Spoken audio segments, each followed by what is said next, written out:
আপনি গুমের আইন মানতেছেন না, সমস্যাটা কোথায়? আপনার চরিত্র তো খোলস হয়ে যাচ্ছে যে আপনি গুম করতে চাচ্ছেন। আপনি মিথ্যা বক্তব্য দিচ্ছেন সংসদে, এটা কোনো মতে কাম্য না। আপনি শিলংয়ে কীভাবে ছিলেন আমার জানা দরকার নাই। আপনি কাকে পাঠাতে যাচ্ছেন? ভারতকে। কারণ আপনি কীভাবে শিলং গেলেন এইটা তদন্তের বিষয়। ওখানে চলে আসবে আমাদের সুখরঞ্জন বালি কীভাবে ভারতে গেল, চলে আসবে আরও অনেক গুম ব্যক্তি ভারতে নিয়ে যাওয়া হয়েছে। এই দেশটা ভারতের কাছে বরগাদ দেওয়া হয় নাই।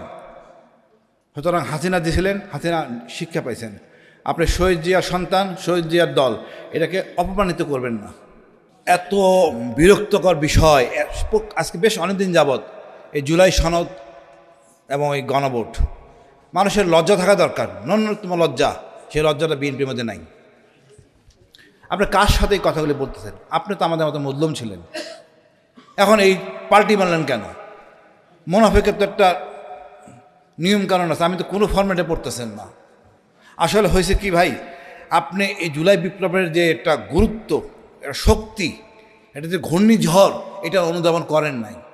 কারণ সালাউদ্দিন সাহেব ছিলেন শিলংয়ে, আমার প্রধানমন্ত্রী ছিলেন লন্ডনে। এর কি শক্তি যারা ছিলেন এই এলাকায়, আমার মনে হয় সকল আমাদের অ্যাডভোকেটরা সুপ্রিম কোর্টের, এরা সবাই জানতেন এর কী ছিল এই জায়গাটা, শক্তিটা কত ভয়ঙ্কর ছিল। ওই সময় অনেক কিছু করা যাইত, সেনাবাহিনীর নিয়ন্ত্রণে এনে এটাকে সহনশীল অবস্থায় রাখা হয়েছিল। আমি মনে করি সালাউদ্দিন সাহেব, আপনি বিএনপিকে ডুবাবেন না, এই দেশটাকে ডুবাবেন না, আপনি ভারতের কোলে আশ্রয় পাবেন না। হাসিনা এত শক্তি ছিল কিন্তু লাভ হয় নাই। ভারতের থেকে শুরু করে সব কিছু এখানে ছিল। আমাদের ডিজি 5 জন সহ পড়ায় গেছে, 2 জন জেনারেল মিসিং, সেনাপ্রধান মিসিং। আপনি বুঝতে পারতেছেন এই ঢেউটা কত শক্তিশালী ছিল। আপনার কথায় পুলিশ এখন গুলি করবে না। কদিন আগে দেখছেন আইসিডিতে পুলিশকে আনতেছিলাম, আইন পালন করতে যেয়ে আমার কেন মৃত্যুদণ্ড হবে। আসলে সত্য। এখন আর ভাই আপনার কথা শুনবে না।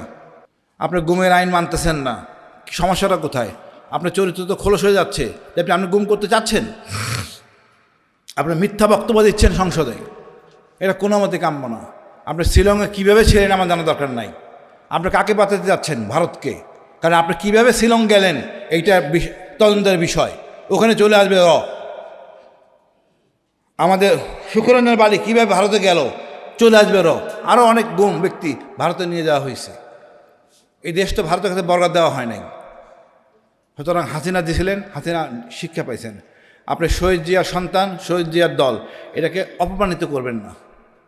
আমি মনে করি আপনি জনগণের সাথে থাকেন, এই যে অঙ্গীকার, এটা মেনে চলেন, এতে আপনার তো কোনো ক্ষতি নাই। আপনি কেন ফ্যাসিস্ট হবেন? এই চেতনাটাই তো খারাপ। পৃথিবীতে অনেক দেশ আছে সংবিধান, লিখিত সংবিধান নাই, কারণ সেই লোকগুলি ভালো, সেই লোকগুলি মানুষ, আমরা অমানুষ। আইন করে আপনাকে সোজা রাখা যাচ্ছে না। আপনি জবান দিয়ে জবান রাখতেছেন না। আপনার প্রতি আমাদের ভরসা পাচ্ছি না।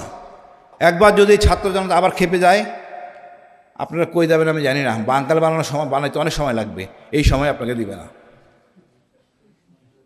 খুব ট্রাবলে পড়ে যাবেন। এবার মার খাইতে পুলিশ, গালে গালে গালামন্দ খাইছে আর্মি, এরপর কিন্তু খাবেন আপনারা এবং মহাবিপদে পড়বেন। ভারত আপনাকে নেবে না। ওই হেলিকপ্টার C-130 আর্মির এটা দিবে না আপনাকে। আপনাকে যেতে হবে মায়ানমার, সেখানে আছে আরাকান আর্মি, কোনো বোধ জ্ঞান নাই। তা আমি মনে করি ভাই, জনগণের সাথে থাকেন, জনগণের সমর্থনে থাকেন, দেশটাকে ভালোবাসেন। দেশটা আমাদের, সবাইকে নিয়ে বসবাস করব, সকল জাতিসত্তা। এখানে রাগ অভিমানের কিছু নাই তো। এমন কি ছিল যেটা আপনাদের ক্ষমতা প্রণয়নে অসুবিধা করতেছে? আমরা কেন চোর হব, কেন অন্যের সম্পত্তি খাবো? এই জায়গা থেকে সরে আসতে পারি না? আমার ধর্ম মুসলমান বলি, কিন্তু কাজকর্ম করতেছি যেটা কোনো ধর্মের ফরম্যাটে পড়ে না। আজব এক জাতি আমরা, মানে আমরা চটথাপ্পড় না খেলে আমরা সোজা হই না। আমি মনে হয় এখন অনেক সময় আছে, এই খালেদা জিয়ার বিএনপি, শহীদ জিয়ার বিএনপিকে অপমানিত করবেন না। আমি প্রধানমন্ত্রীকে বলবো, আপনি নিজ উদ্যোগে দায়িত্ব হাতে নেন। আমার মনে অনেক ভালো চালাতে পারবেন, কিন্তু এই সালাউদ্দিন সাহেব আপনাকে ডুবাচ্ছে। আমি জানি না, হয়তো কমিটমেন্ট ছিল ভারতের কাছে, হাতের প্রেক্ষিতে আপনারা আবল তাবল বকতেছেন। আপনারা দেখতেছেন আমরা চিৎকার করতেছি, পরে হয়তো সোজা হয়ে আসবেন। আমি এই সহজ সমীকরণে আপনাদেরকে আমি ছাড় দেই, বাট বেশি দেরি করেন না, তাহলে আপনাদের জন্য সমস্যা হয়ে যাবে। আর জনগণ একবার খেপে গেলে আর থামানো সম্ভব না, কারণ এবার সেনাবাহিনী এসে থামাবে না জনগণকে, পুলিশও থামাবে না, আপনারা বিপদে পড়বেন। ধন্যবাদ। আসসালামু আলাইকুম।